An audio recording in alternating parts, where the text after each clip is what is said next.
November 28, 1940, Jesse Livermore, Jr. As he arrives at the Sherry Netherland Hotel in New York to identify the body of his father. On viewing his father's body, minutes later, he collapsed. Jesse and Dorothy, March 3, 1926, looking dapper at a costume ball at their mansion, Evermore. Jesse Livermore loved beautiful women, and his wife, Dorothy, loved throwing parties, often for 100 people or more. Jesse Livermore stands on the porch of the Breakers Hotel in Palm Beach, where he took a large apartment every winter. He traveled to the Breakers in his private railway car and had his yacht sent down to Palm Beach ahead of his arrival.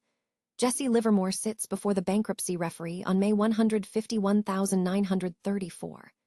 Livermore always paid his bankruptcy creditors back, and he got back on his feet, even though he was not legally responsible. Livermore's mansion, Evermore, at Kings Point, Long Island. The dining room table sat 46 for dinner. There was a barber shop in the basement with a live-in barber. His 300-foot yacht was anchored in the backyard. The mansion was the scene of many grand parties, finally auctioned off. June 27, 1933, Jesse Livermore, Jr. March 23, 1975, as he is led from his home to police car after shooting his dog, attempting to kill his wife Patricia, and sticking his gun in the chest of a NYPD police officer and pulling the trigger. Jesse Livermore, the boy plunger of Wall Street, and his wife of 20 months set sail to Europe on the SS Rex after his 1934 bankruptcy. Before boarding, Livermore said, "I hope to relieve my mind of some of my troubles." Jesse Livermore, the legendary boy plunger and great bear of Wall Street, in his office in 1929 just after the crash, when he went short the market and made over $100 million. His powers were at their highest. His life slid downhill from here. 10 years later, he would kill himself. Jesse Livermore, third wife Harriet, and his son Paul, as they arrive in New York on December 8, 1935, after leaving the bedside of Jesse Jr., who had just been shot by his mother. Jesse Livermore loved beautiful women. This caused him much grief during his life.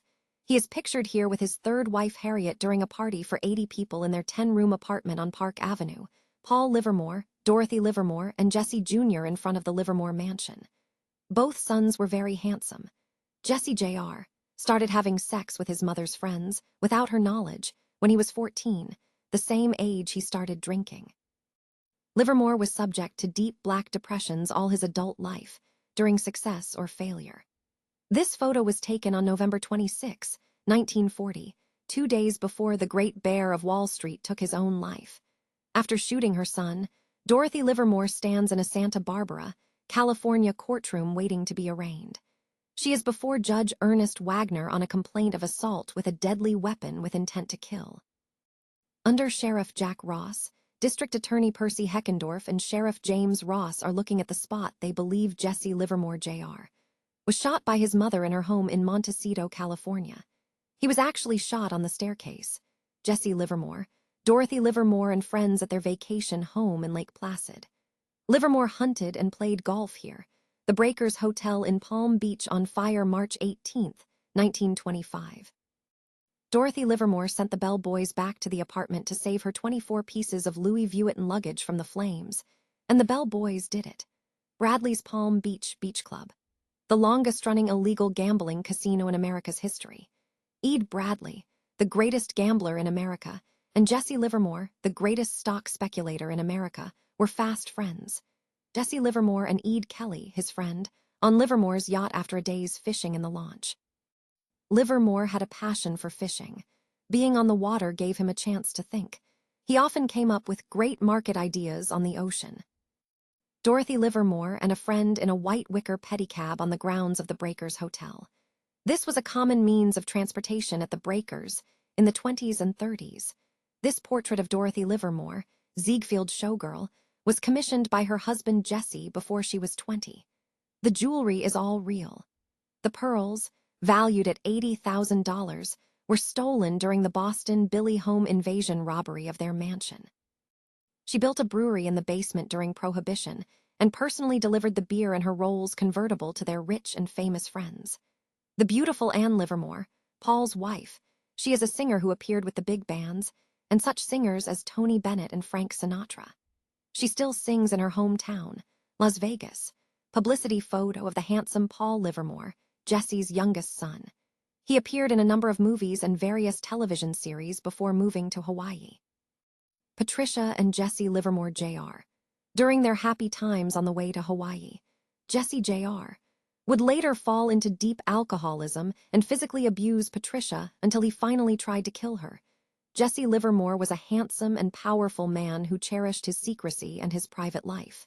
He moved in silence and mystery and was like catnip to women. The original Anita Venetian with a 40-foot launch tied alongside. Livermore loved yachting. In all, there were 3 Anita Venetians. The last one was 300 foot long. Jesse Livermore and his wife Harriet on November 27, 1940, at the Stork Club, Livermore's favorite nightclub. Looking distant, pale, and wan, he would commit suicide the next day. Reminiscences of a Stock Operator by Edwin Lefevre, The Sun Dial Press, Inc. Garden City, New York, copyright 1923, by George H. Doran Company. Reminiscences of a Stock Operator to Jesse Lauriston Livermore. Reminiscences of a Stock Operator chapter. I went to work when I was just out of grammar school. I got a job as quotation board boy in a stock brokerage office. I was quick at figures. At school, I did 3 years of arithmetic in one. I was particularly good at mental arithmetic. As quotation board boy, I posted the numbers on the big board in the customer's room.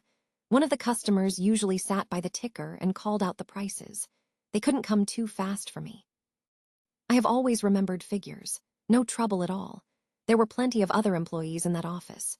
Of course, I made friends with the other fellows, but the work I did, if the market was active, kept me too busy from 10 a.m. to 3 p.m. to let me do much talking. I don't care for it anyhow during business hours. But a busy market did not keep me from thinking about the work. Those quotations did not represent prices of stocks to me, so many dollars per share. They were numbers. Of course, they meant something. They were always changing. It was all I had to be interested in the changes. Why did they change? I didn't know. I didn't care. I didn't think about that. I simply saw that they changed. That was all I had to think about 5 hours every day and 2 on Saturdays, that they were always changing. That is how I first came to be interested in the behavior of prices.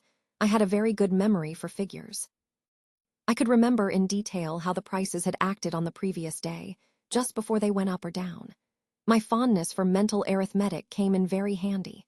I noticed that in advances as well as declines, stock prices were apt to show certain habits, so to speak. There was no end of parallel cases, and these made precedents to guide me. I was only 14, but after I had taken hundreds of observations in my one. Reminiscences of a Stock Operator mind, I found myself testing their accuracy, comparing the behavior of stocks today with other days.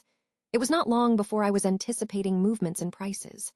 My only guide, as I say, was their past performances. I carried the dope sheets in my mind. I looked for stock prices to run on form. I had clocked them. You know what I mean. You can spot, for instance, where the buying is only a trifle better than the selling. A battle goes on in the stock market, and the tape is your telescope. You can depend upon it 7 out of 10 cases. Another lesson I learned early is that there is nothing new in Wall Street. There can't be, because speculation is as old as the hills. Whatever happens in the stock market today has happened before and will happen again. I've never forgotten that. I suppose I really managed to remember when and how it happened. The fact that I remember that way is my way of capitalizing experience. I got so interested in my game and so anxious to anticipate advances and declines in all the active stocks that I got a little book. I put down my observations in it. It was not a record of imaginary transactions, such as so many people keep merely to make or lose millions of dollars without getting the swelled head or going to the poorhouse. It was rather a sort of record of my hits and misses. And next to the determination of probable movements, I was most interested in verifying whether I had observed accurately. In other words, whether I was right. Say that after studying every fluctuation of the day in an active stock, I would conclude that it was behaving as it always did before it broke 8 or 10 points. Well, I would jot down the stock and the price on Monday, and remembering past performances, I would write down what it ought to do on Tuesday and Wednesday. Later, I would check up with actual transcriptions from the tape. That is how I first came to take an interest in the message of the tape. The fluctuations were from the first associated in my mind with upward or downward movements. Of course, there is always a reason for fluctuations, but the tape does not concern itself with the why and wherefore. It doesn't go into explanations. I didn't ask the tape why when I was 14, and I don't ask it today at 40. The reason for what a certain stock does today may not be known for 2 or 3 days or weeks or months. But what the dickens does that matter? Your business with the tape is now not tomorrow. The reason can wait, but you must act instantly or be left. Time and again I see this happen. You'll too. Reminiscences of a stock operator remember that Hollow Tube went down 3 points the other day while the rest of the market rallied sharply. That was the fact. On the following Monday, you saw that the directors passed the dividend. That was the reason. They knew what they were going to do, and even if they didn't sell the stock themselves, they at least didn't buy it. There was no inside buying. No reason why it should not break. Well, I kept up my little memorandum book perhaps 6 months. Instead of leaving for home the moment I was through with my work, I'd jot down the figures I wanted and would study the changes, always looking for the repetitions and parallelisms of behavior learning to read the tape, although I was not aware of it at the time. One day, one of the office boys, he was older than I, came to me where I was eating my lunch and asked me on the quiet if I had any money. "Why do you want to know?" I said. "Well," he said, "I've got a dandy tip on Burlington.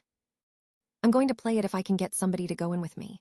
"How do you mean, play it?" I asked. To me, the only people who played or could play tips were the customers' old jiggers with oodles of dough. Why, it cost hundreds, even thousands of dollars to get into the game. It was like owning your private carriage and having a coachman who wore a silk hat. "That's what I mean, play it," he said. "How much you got? How much you need?" "Well, I can trade in 5 shares by putting up $5. "How are you going to play it?" "I'm going to buy all the Burlington the bucket shop will let me carry with the money I give him for margin," he said. "It's going up, sure. It's like picking up money. We'll double ours in a jiffy." 3. Reminiscences of a stock operator, hold on, I said to him, and pulled out my little dope book. I wasn't interested in doubling my money, but in his saying that Burlington was going up. If it was, my notebook ought to show it. I looked. Sure enough, Burlington, according to my figuring, was acting as it usually did before it went up. I had never bought or sold anything in my life, and I never gambled with the other boys. But all I could see was that this was a grand chance to test the accuracy of my work, of my hobby. It struck me at once that if my dope didn't work in practice, there was nothing in the theory of it to interest anybody. So I gave him all I had, and with our pooled resources, he went to one of the nearby bucket shops and bought some Burlington. 2 days later, we cashed in. I made a profit of $3.12. After that first trade, I got to speculating on my own hook in the bucket shops. I'd go during my lunch hour and buy or sell. It never made any difference to me. I was playing a system and not a favorite stock or backing opinions. All I knew was the arithmetic of it. As a matter of fact, mine was the ideal way to operate in a bucket shop, where all that a trader does is to bet on fluctuations as they are printed by the ticker on the tape. It was not long before I was taking much more money out of the bucket shops than I was pulling down from my job in the brokerage office. So I gave up my position. My folks objected, but they couldn't say much when they saw what I was making. I was only a kid and office boy wages were not very high. I did mighty well on my own hook. I was 15 when I had my first 1,000 and laid the cash in front of my mother, all made in the bucket shops in a few months, besides what I had taken home. My mother carried on something awful. She wanted me to put it away in the savings bank out of reach of temptation. She said it was more money than she ever heard any boy of 15 had made, starting with nothing. She didn't quite believe it was real money. She used to worry and fret about it, but I didn't think of anything except that I could keep on proving my figuring was right. That's all the fun there is, being right by using your head. If I was right when I tested my convictions with 10 shares, I would be 10 times more right if I traded in 100 shares. That is all that having more margin meant to me. I was right more emphatically. More courage? No difference. If all I have is $10 and I risk it, I am much braver than when I risk $1 million if I have another $1 million salted away. Anyhow, at 15 I was making a good living out of the stock market. I began in the 4. Reminiscences of a stock operator, smaller bucket shops, where the man who traded in 20 shares at a clip was suspected of being John W. Gates in disguise or J.P. Morgan traveling incognito. Bucket shops in those days seldom lay down on their customers. They didn't have to. There were other